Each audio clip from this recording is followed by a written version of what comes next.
When trying to stay warm in an emergency scenario, the biggest thing you want to focus on is actually maintaining your own body heat versus creating new sources of heat. Put on layers, right? Multiple layers of pants on, thick socks, put on wool layers if you have them. Wear a hat, your head is going to lose a lot of heat, and gloves would be great too. Once you feel like you have decent amount of insulation on your body, the next thing to focus on is creating small spaces of insulation. Think about the smallest room in your house with the least amount of windows, and that's probably where you're going to want to gather all of your beings, everybody into one space so that you can retain heat in there. If you don't have a small space, you can get creative like we've done here by using a tent. You can wrap it in a blanket and then put the rain fly over it so that you're insulated with another layer of plastic. A great way to retain your heat is to cover your windows. So you can use moving blankets like we have here, or any kind of blanket or even tarp to just cover your windows and insulate, and you can just tack it up with a pushpin.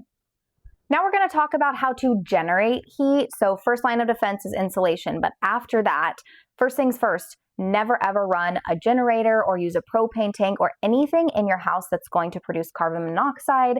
Even candles, if used for a prolonged amount of time, are going to produce carbon monoxide.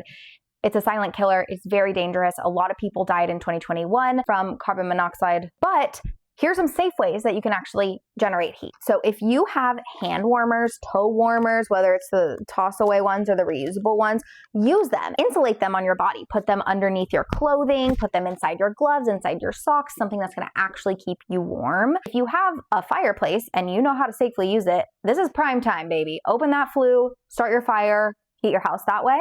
I'm going to show you a fun little activity that you can use to just like warm up a little bit. It's not going to heat a room. Let's be realistic about what's going to happen here, but it might be a fun activity for you and give you a little bit of extra warmth beyond what a candle would. All you need is a terracotta pot and saucer and a few tea light candles and maybe some rocks. What we're going to do here is just light the candles, put the pot over the saucer, and all that's going to happen is this is going to trap some of the heat and then it will slowly release through the pot. It's going to generate a little bit of heat. It's not going to heat a whole room. It might give you a little bit of a hand warmer. Just like any other scenario, you don't want to leave these lit if you're sleeping. And fortunately, these are just 4 small candles. So the risk of carbon monoxide poisoning is pretty low, but make sure you're not doing a ton of candles all at once. It's not going to be below freezing temperatures for more than a few days, so be safe, be smart, good luck, and send this to someone who you think it could help.